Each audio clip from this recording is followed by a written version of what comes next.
Est-ce que ça va comme ça? Oui. Merci. Merci de la présentation. Merci de l'invitation de la part du comité organisateur. Et je dirais, en bonne étudiante ou élève, j'ai pris à la lettre le titre de ce panel. Je vous le rappelle, « Créer des espaces de rencontre et d'inclusion dans le milieu académique ». Alors, le milieu académique, évidemment, a retenu mon attention, mais aussi le terme « inclusion ». Alors, je vous invite à une petite trajectoire rapide autour de cette notion de connaissance et du rôle, de la place de la connaissance, disons savoir. C'est difficile à traduire en anglais. En français, on a la chance d'avoir deux termes, savoir et connaissance, et un petit parcours rapide sur quelques réflexions qui me viennent et que je me permets d'avoir maintenant dans la durée, dans le temps. Non pas du radotage, j'espère, mais bien parce qu'à un moment donné, on commence à voir les choses un peu différemment et peut-être de manière un peu plus globale. Alors, est-ce que, oui? Bon. OK. Alors, milieu académique, disons que je parle de l'université de manière générale et de cette préoccupation pour l'inclusion, un terme qui me met extrêmement mal à l'aise, qu'on utilise de plus en plus, on veut tout inclure maintenant, parce qu'on a beaucoup exclu, mais peut-être qu'on peut, si on est justement en milieu universitaire, se forcer pour trouver un autre terme que l'envers de l'exclusion. Alors, il faut resituer l'université dans un contexte moderne, contemporain. Et avant de parler directement de l'université et des savoirs, et évidemment je parlerai des savoirs autochtones, il faut admettre que nous nous retrouvons en 2019, et ce depuis les années 90, dans ce qu'on appelle la société du savoir. Et cette société du savoir, elle n'est pas encore achevée, elle est difficile à implanter, elle est difficile à faire vivre, y compris à l'intérieur de l'université. Mais si on regarde quelques éléments de cette société du savoir, et je vous rappelle, début des années 90 à peu près, qu'on a commencé à parler de la société des savoirs, du savoir, des savoirs. D'abord, on l'a pensé comme amenant une transformation majeure dans l'univers de la connaissance humaine.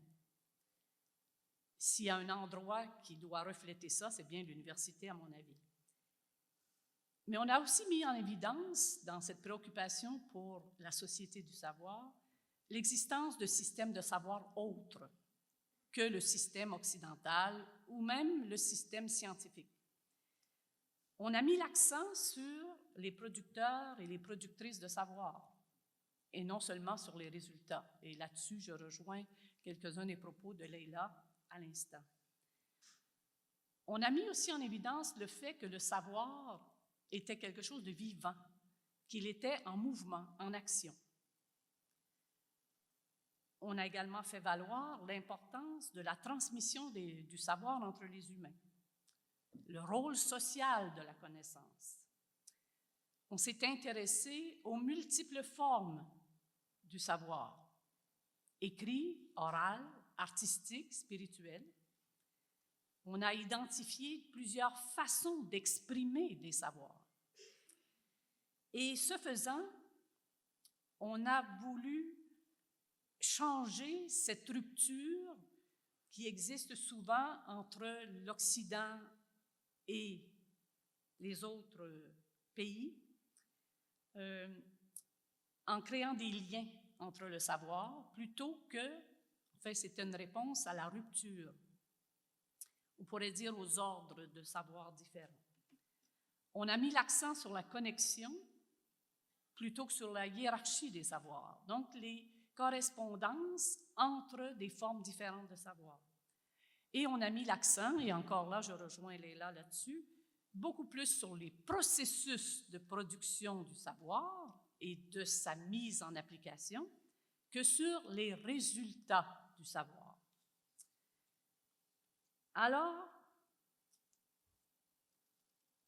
quand on arrive au monde autochtone, il faut bien s'instruire, je dirais, de la contribution des peuples autochtones à la société du savoir. C'est même à se demander parfois si la société du savoir, telle qu'on l'a pensée en Occident, c'est pas directement inspiré des autres formes de savoir, des autres systèmes de savoir.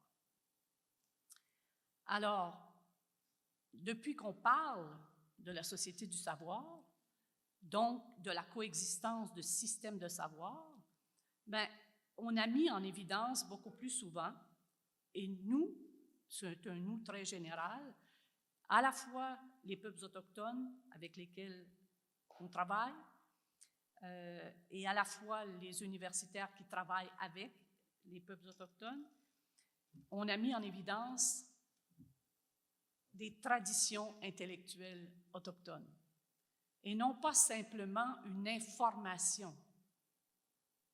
On réduit souvent l'idée de savoir autochtone à une information.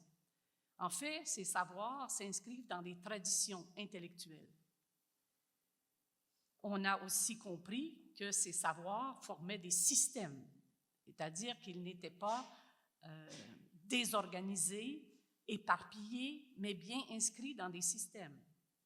On a mis aussi en évidence l'existence, et c'est très connu en anthropologie depuis les années 40, je parle du 20e siècle, des régimes de nature, c'est-à-dire des manières d'interagir avec la nature et ses différentes constituantes. Mais ce qu'on a vu surtout, c'est que les savoirs, et j'aurais dû mettre un S majuscule, puisque je parle des savoirs de manière globale, de manière systémique, c'est devenu, en contexte autochtone, depuis 20 ans, 30 ans, des marqueurs identitaires extrêmement importants, et les savoirs constituent un nouvel espace d'affirmation culturelle, sociale et politique. Ce que le monde des savoirs, l'univers des savoirs autochtones met en évidence, c'est l'importance des relations sociales et des réseaux qui se créent autour des savoirs et de leur transmission. Les savoirs sont d'abord affaire... Ah, OK. Mon Dieu. OK. Ça va? Oui. Donc, il faut que je recommence tout? Ah, OK. Alors, des relations sociales, des réseaux se créent autour des savoirs en contexte autochtone. Des savoirs comme tels, mais aussi de leur transmission.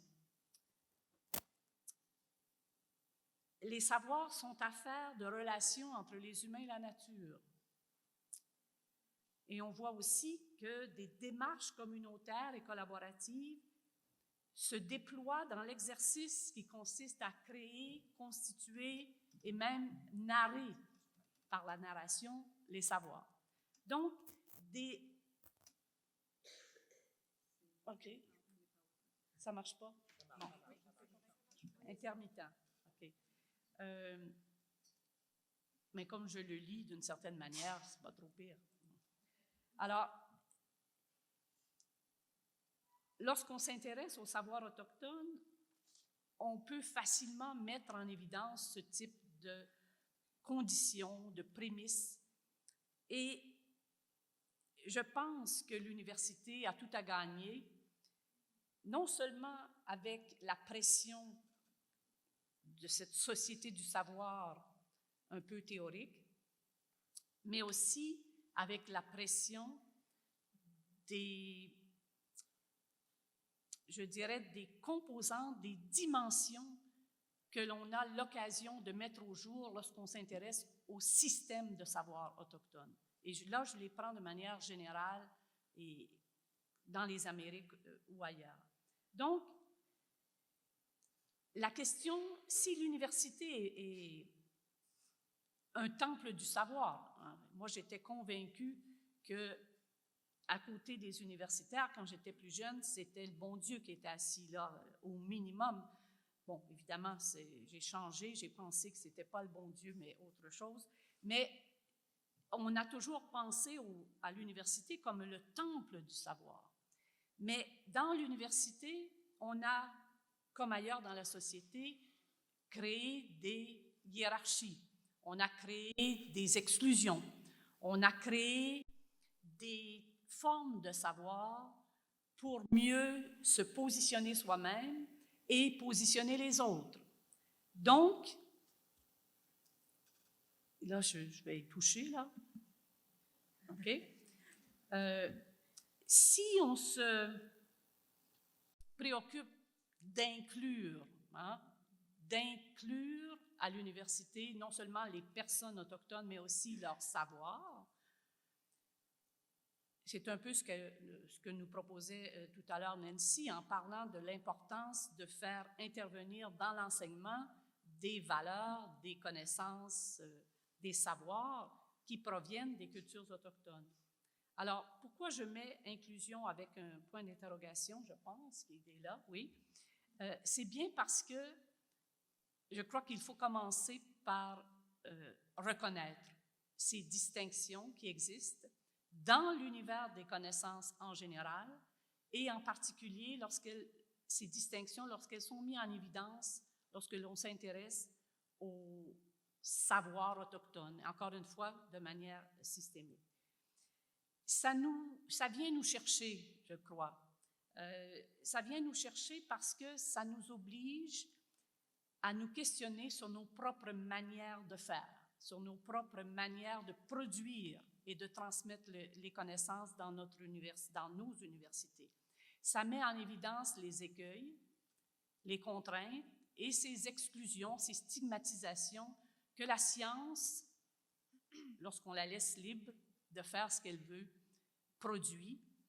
Et en questionnant les savoirs autochtones et la place qu'on peut leur accorder en milieu universitaire, je pense qu'il faut d'abord se poser des questions sur notre rapport à la connaissance. D'abord, et là, il y a des petits jeux de langue française, je ne sais pas comment ça va être traduit, on oublie en milieu universitaire que les savoirs, ce sont aussi des compétences.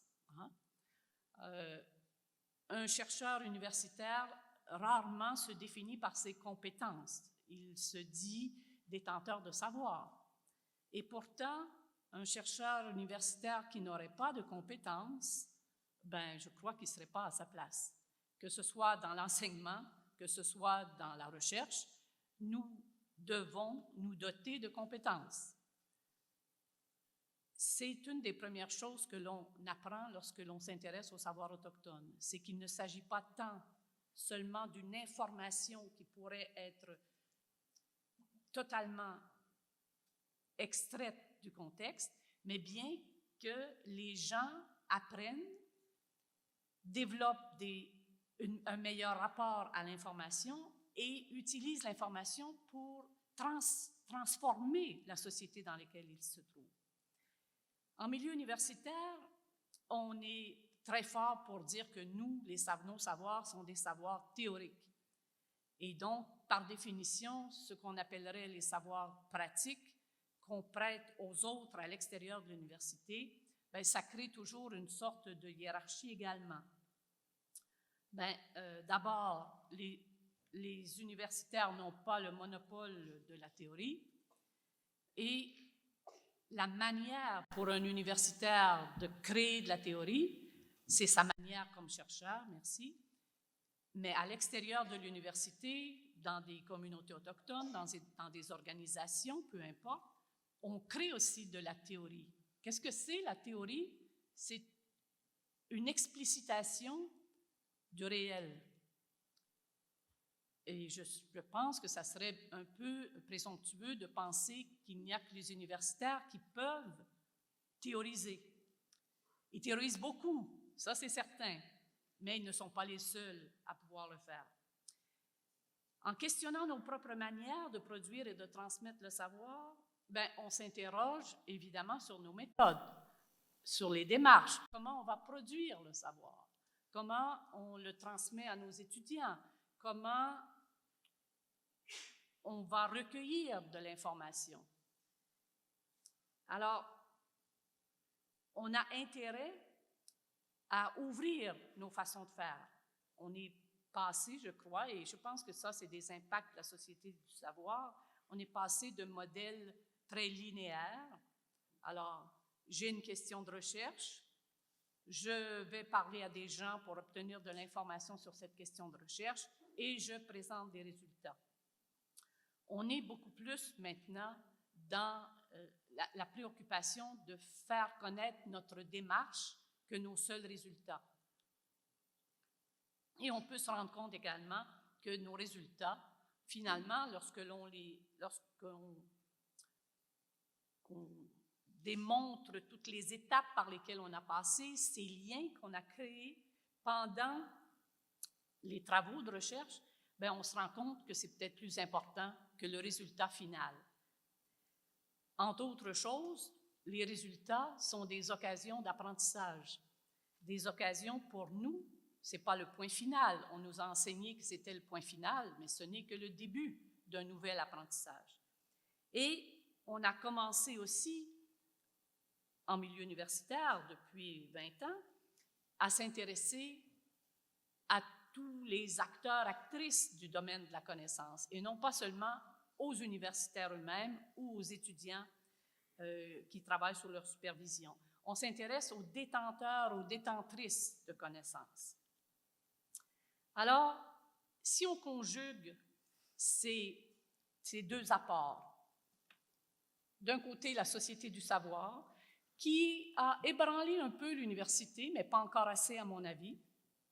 Dans certains domaines, ça se fait plus que d'autres, en sciences sociales d'abord, je dirais dans les études féministes aussi, dans les études autochtones.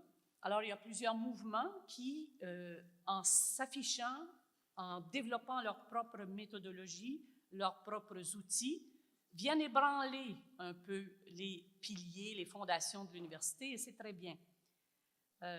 Mais ça présente des défis pour l'université, hein, des défis importants au niveau de la formation.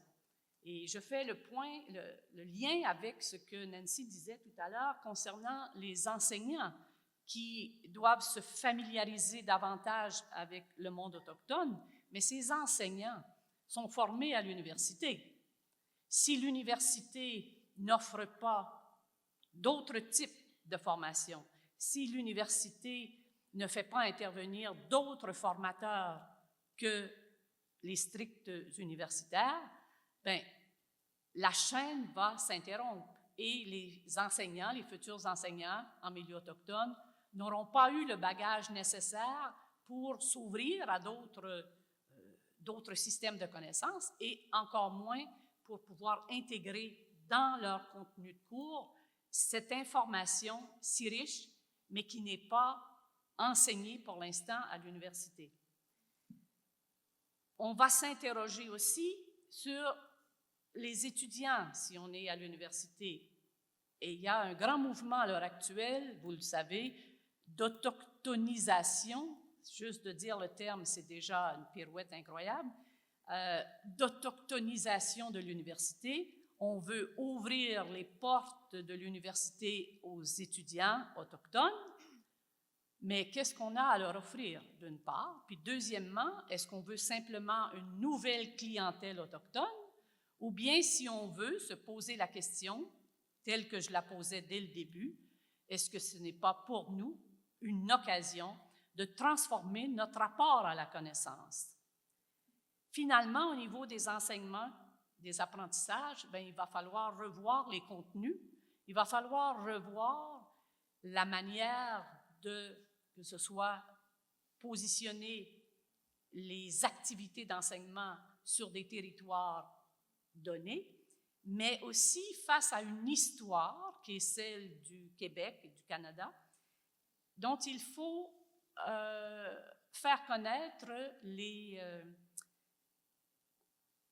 les héritages, les moyens d'assimilation, les politiques, etc., etc. Donc, il y a là quelque chose, et ça rejoint le mot qui a été utilisé tout à l'heure, universel.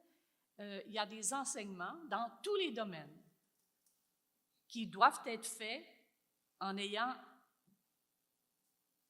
dans son bagage d'enseignant l'ensemble de l'histoire des Premières Nations au Québec, au Canada, et non pas seulement les étudiants qui seraient intéressés à fin.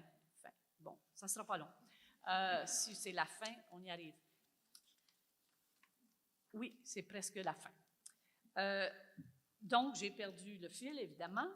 Donc, il y a des enseignements qui doivent être déployés pour tous les étudiants des universités, et non pas seulement ceux qui s'intéresseraient au monde autochtone. Et je fais vite.